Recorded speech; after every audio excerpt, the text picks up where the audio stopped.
Welcome everyone, and thank you for joining us today for the VACo Premier Partner Spotlight. I'm Dean Lynch, Executive Director of the Virginia Association of Counties, and I'm excited to introduce one of VACo's newest partners, Abigail Weigel and Kevin DeLeon, co-leaders of Schneider Electric's Virginia Market Team. Abby and Kevin, welcome. Thank you for being here with us today. Thanks for having us. Thank you. We're looking forward to talking about navigating budget challenges through strategic capital funding for schools and counties. But first, tell us a little bit about yourselves. Sure, Dean. So my name's Abby Weigel, like you said. I've been working here in Virginia for several years now, focusing on helping public entities, so specifically school districts and municipalities, design and implement comprehensive infrastructure projects. Okay. And Kevin's Kevin? my partner throughout the state. Yep. Thank you, Dean, for having us. Like Abby mentioned, Abby and I work together in Virginia.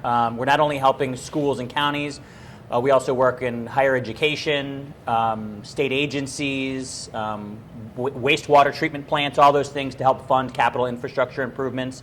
We do it primarily through a thing called performance contracting, which we're kind of here to talk about today, and Schneider Electric. Much like Abby, I've been with Schneider here in Virginia almost 3 years, and so we're really excited for this partnership, and we appreciate you guys having us. Well, let's talk a little bit about basics of Schneider Electric. What exactly does Schneider do? Yeah, so Schneider is a large global Fortune 500 company, but we operate within what's called the sustainability business. So within that, we are an ESCO, so an energy services company, which is basically just a company that helps school districts, municipalities, higher education institutions, all different forms of public and private entities, design projects with a specific focus around energy and energy savings, which allows them to utilize a unique financial model that reinvests the savings that we discover into the project to fund long-term opportunities in the short term. Yeah, and I'll also say, like Abby mentioned, we design and implement these projects for our clients, and we do them through guaranteed performance savings. And so that's really the performance contracting side of what we do.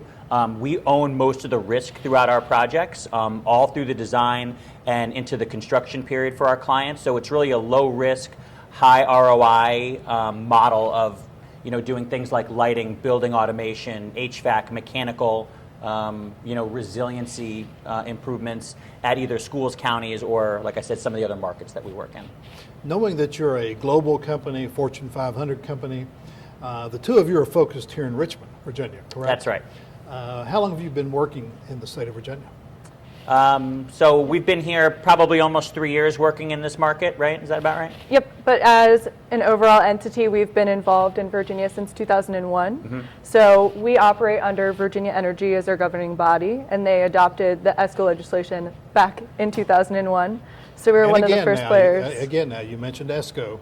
Yes. It is what now? An energy services company for all those listening. So you might hear us say a couple acronyms by accident throughout this presentation. I'll catch 'em. ESCO is one of them, performance contracting, or PC will be another. Okay. All right. PC would be performance contracting. So. All right. Something else to add is our office is actually locally based out of Richmond, which is a great facet of our East Region business. Mm-hmm. So about 10 minutes from here, we have more than 30 engineers, project managers, construction site superintendents ready to work on projects throughout the Commonwealth. All right. Great. Thank you. Now, how does your all's approach work here in Virginia? How is it different from a typical renovation process that counties and schools might be more used to? Yeah, so the performance contracting model, and again, like Abby mentioned, we work through Virginia Energy. The performance contracting model is a state-approved program that we participate in. There are 21 energy service companies on that list. We are one of them. And so the difference is a couple of things. One is that we do all the design and implementation and project management and construction for our clients from start to finish. So we act like a general contractor, as opposed to a client having to go out into procurement and hire someone for their lighting, and then hire someone for the design, and then hire someone for the HVAC. There's just lots of different procurement steps that go through where we do it in a more streamlined way by working with one company that can handle all these different types of work. And again, we also do all the design. The other big difference is the guaranteed savings. So our clients can do work with us more like design build work, where there aren't any guaranteed savings. That's done, and we've done projects like that. But performance contracting in its essence is where we are taking energy savings that we find through upgrades in lighting, building automation, and then we're reinvesting those into the project to pay for things like mechanical systems or controls or things that might not have good ROI to them or good payback years. So we leverage high ROI with really expensive scopes of work all into one project. And it's through this model that is really some of the biggest differences in how people have normally procured or gotten work done in their counties or schools. Now, Kevin, let's go back to ESCO, the energy saving company. You may have already mentioned this, but what does it mean to be an ESCO? Well, it means that we're approved by Virginia Energy to be an ESCO. We have to go through a procurement process and a qualifications process to become one.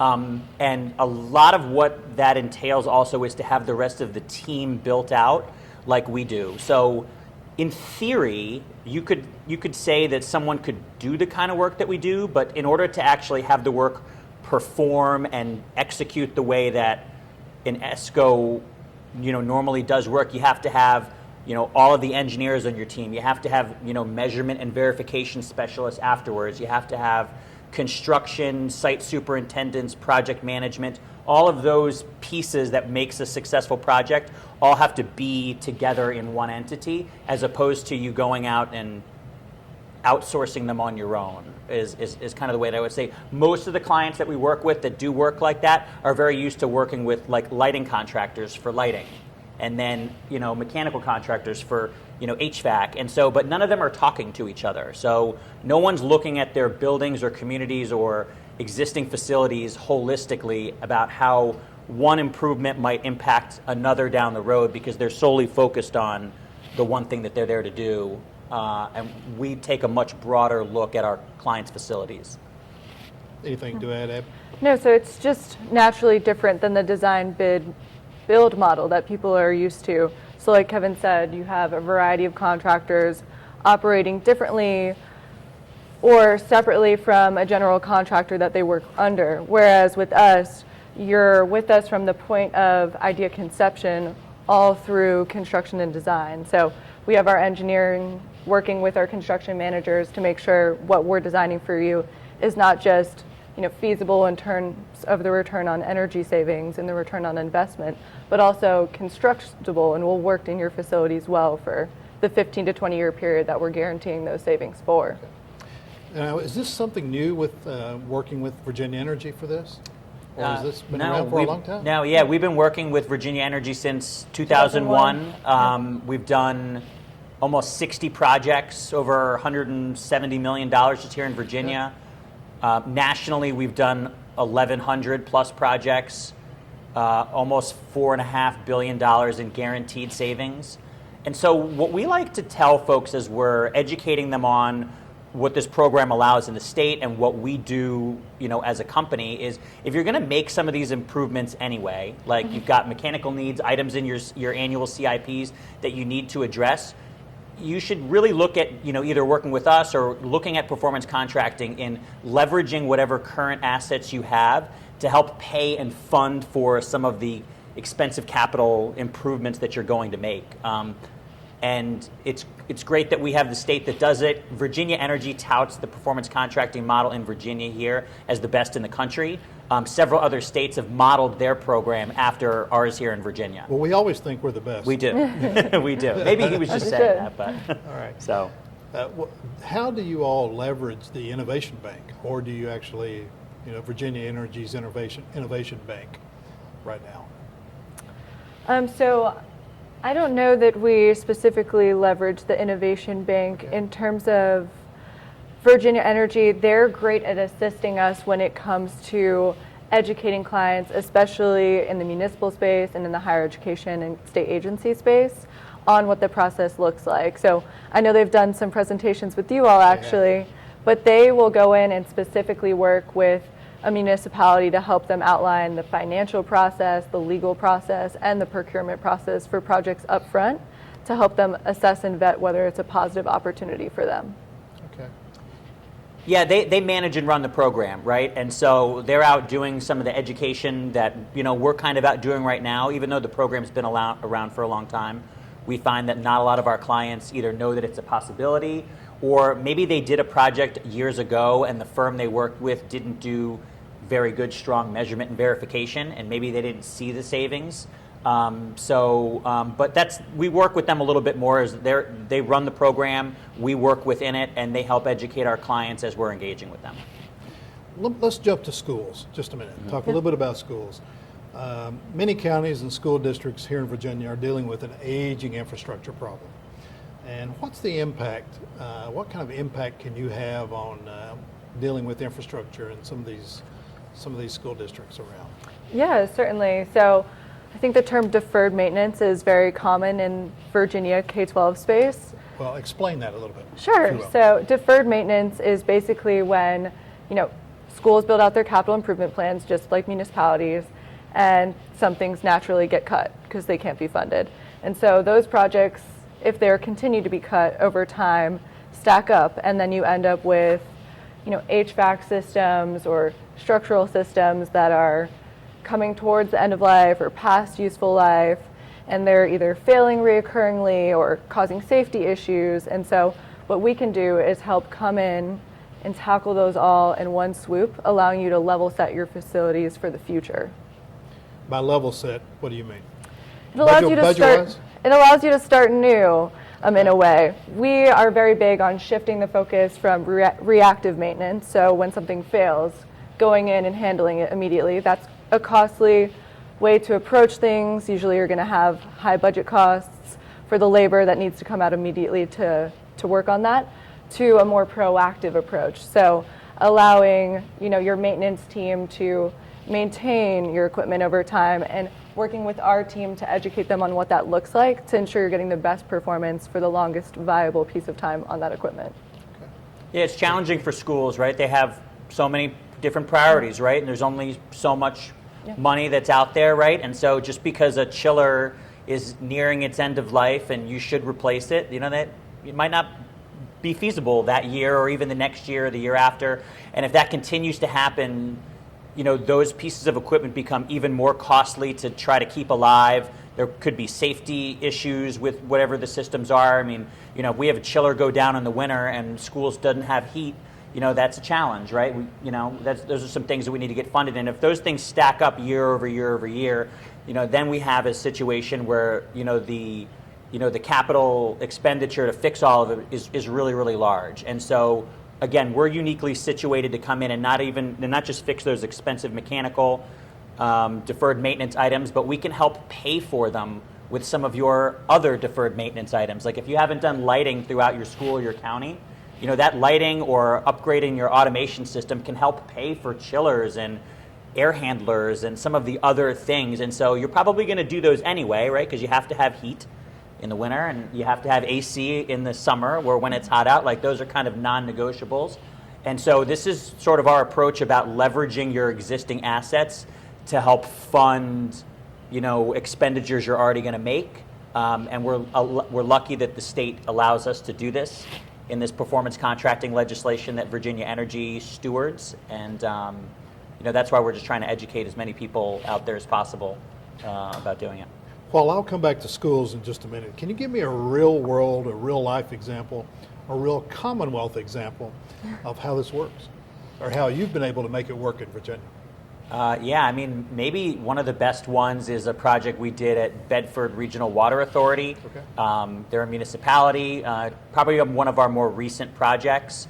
The savings there are over $200,000 a year and paid for. They had some real aging infrastructure issues. So we were able to come in and make all kinds of upgrades, at the water authority. The water is treated better. It's safer. It's going back out into the community in a more environmentally friendly area. They're saving money, and they got all of these other upgrades that they had to make anyway paid for just by upgrading their diffusers and some of their other infrastructure that had lots of energy savings. Right, the water treatment plant runs all the time.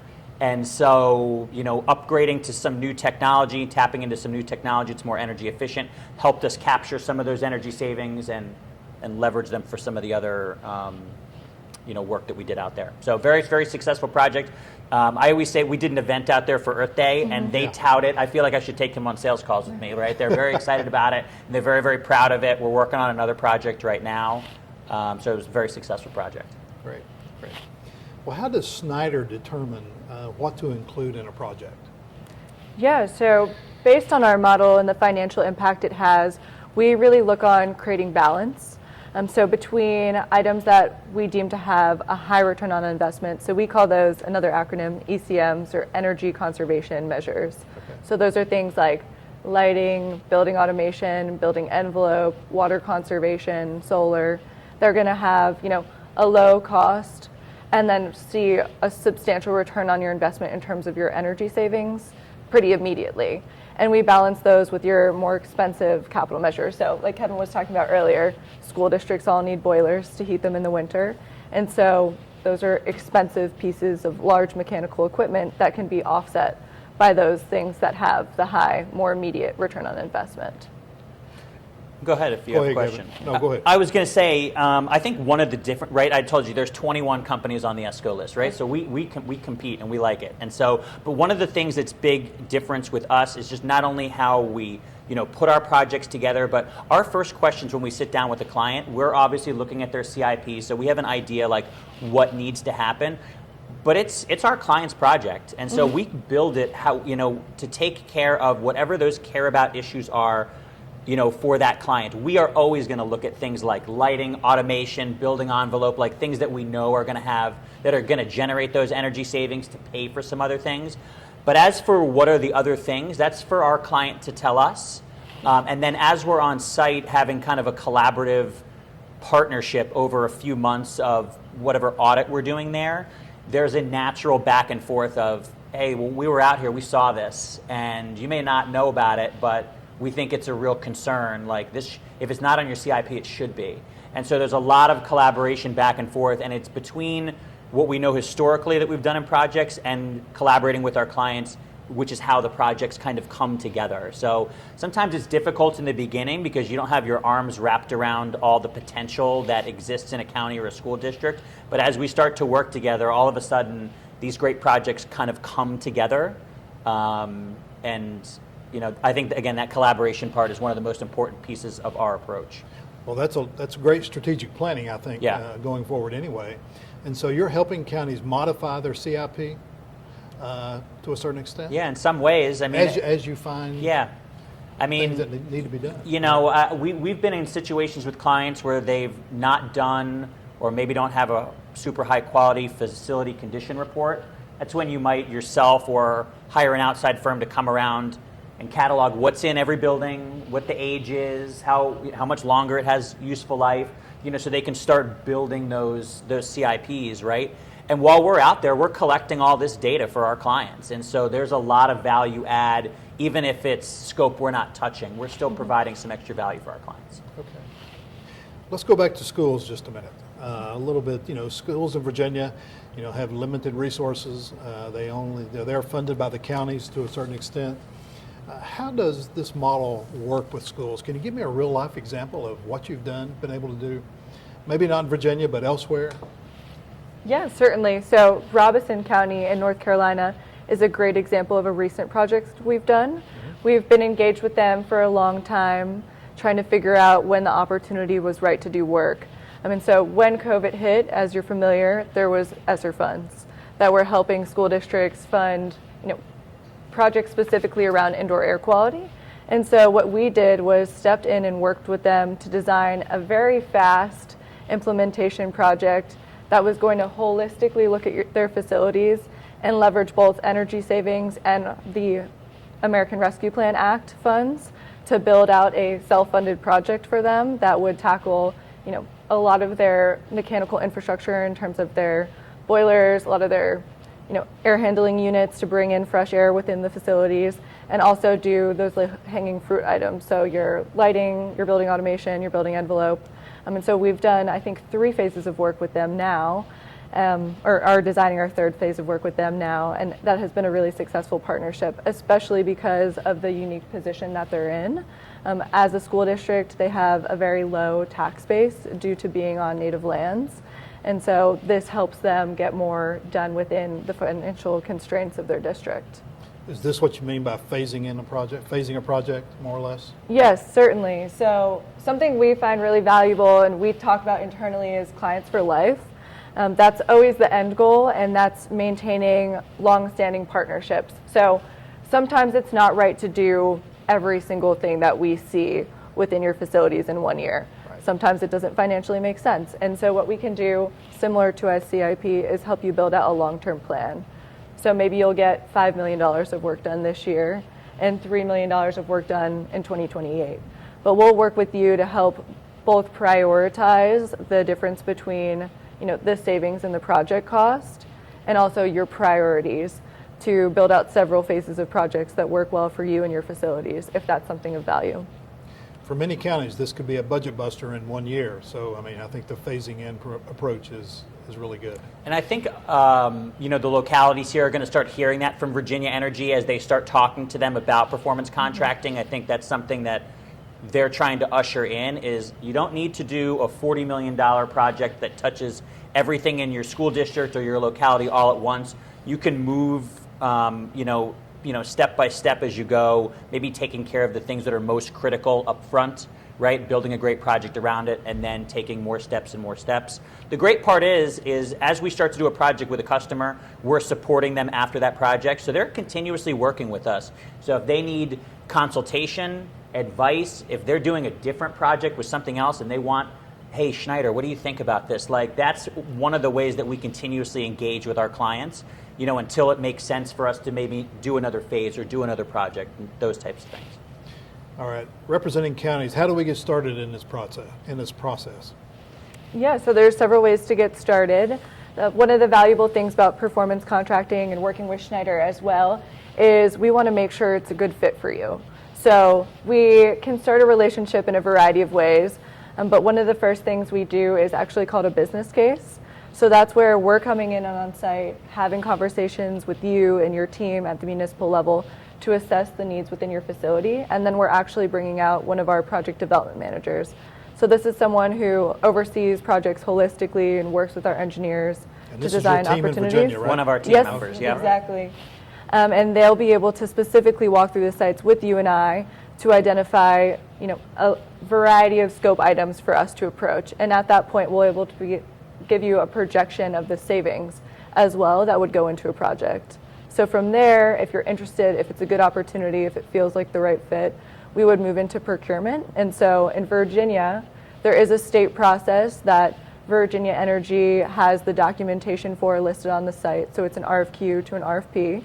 But there's also cooperative procurement options. So we've had a relationship and contract with Omnia for quite a while now in Virginia and use that to procure several of our phases of work with Prince William County Schools, actually. Okay. Yeah, our new Omnia contract, which is competitively bid, touches on basically any kind of work that we would do. So it has that under that umbrella. So for clients that want to do cooperative procurement, it's an avenue for you. It speeds the process up by quite a bit.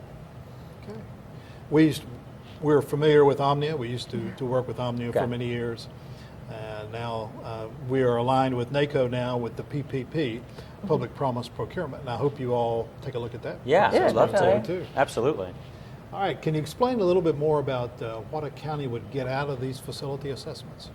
Yeah, so I think what it gives you is an accurate, real-time predictor of the scope, the savings, and the potential cost of a project and what that would look like. So it's really just informing you of your options before you're going out through a 4 to 6 month potential procurement process, if that is the model you choose to approach. And do you work with budget people, in the counties also, or the school districts? Yeah, so we prefer to meet with a whole variety of people up front. So usually we're spending about 2 to 4 months developing that business case audit, during which time, if we're meeting with the school district, it's the superintendent, the CFO, the facilities director, all of the people that are specifically working on the equipment. Or if it's with a county, it's the county administrator, the county CIP director, the county operations director, their budget person, all together at a roundtable. We like to have workshops or large-scale conversations where everybody's voice is being heard and brought to the table. And it's Abby and my job here in Virginia, right? We're not engineers, right? So once we start to bring in the heavy hitters and the engineers that put these projects together, kind of the meat of them, right? It's mine and Abby's job to get the other pieces of a project together. So that's legal, finance, right? And everybody's got to be kind of, know what we're doing up front and marching towards this end goal together. So we don't get to the end of our engineering and design section and the legal guy goes, what's going on here? Nobody told me about this. Or, the financial person says, what are you talking about? We don't have any money in the budget for this, or those kind of things. So it takes a little bit of work up front to make sure that everybody's aligned and marching in the same direction, and that we're assessing and looking at the right things during the audit period. Something else we help with is visibility. I think a lot of the stuff that we touch is behind the scenes, behind the walls, and so it doesn't necessarily get a lot of buy-in from the community until school's out because the boiler broke.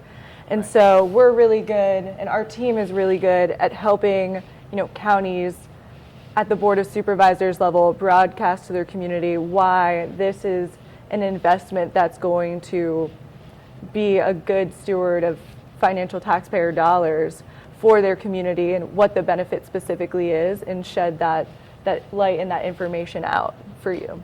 And this can all be done in Virginia, with working with counties and schools from the Glen Allen.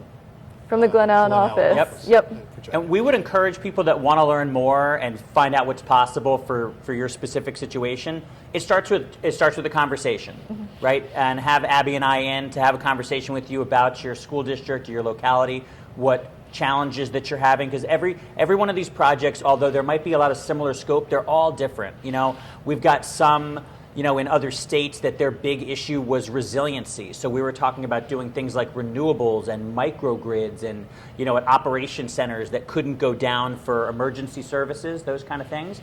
We have other school districts, like you mentioned at Robinson, that, didn't, have a lot of funding and had a lot of needs. So they needed some interest or creative, funding vehicle like performance contracting to get some of that work done.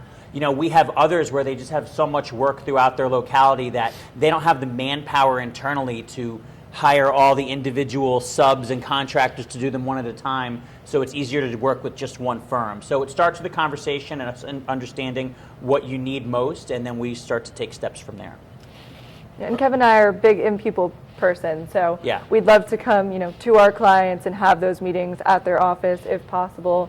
We travel all the time, especially for the VACo regional meetings. So you've been to many regional meetings. I know. That's great to have you. We're all over the state. All right, and to wrap up this Premier Partner Spotlight, why should a county or school district consider working with you guys, with Schneider? Yeah, I think it's just the way that we approach our projects with our customers and the success that we've had nationwide. We've done over $1 billion worth of projects. Guidehouse Insights, which is a third-party research firm that looks at firms like ours, they've rated us the #1 ESCO since 2017. That's not easy to do, right? There's a lot of other good firms out there, but we've been #1. And the reason they keep coming back to saying, why Schneider? Why do they think they're the best? Part of it is just because of our vast capability. We've got so many capabilities that we can bring to bear with our clients, but our approach is very client and customer centric. So we're not coming in and telling you what to do. We're helping you build your project and execute it for you. I think that's been a big thing. We obviously offer a guaranteed savings, funding model. And the way that we implement that the best is we are comfortable taking the most risk when we do our measurement and verification. So measurement and verification, real quick, because I don't think we actually touched on this, is when we're done with construction, right, because we're using guaranteed savings in our projects, we have to know whether we're actually saving the money that we said we were going to save, right? So we have to measure and verify the performance of all the equipment that we put in place, okay? And there are 4 different ways to measure that. Some companies like to do one of the options that is the least amount of risk to them. So they kind of like stipulate the savings. Like, sure, it's saving it. We all agree that it's saving it.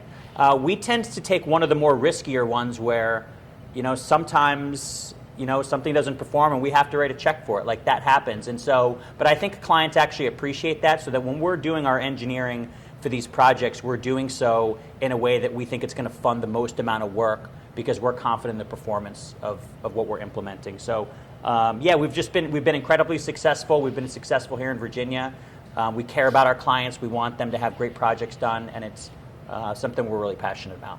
Sounds like trust and verify. Sounds correct? like trust. Yeah, trust and verify. That's right. Abby, last word. Yeah, Why should our counties go with Schneider?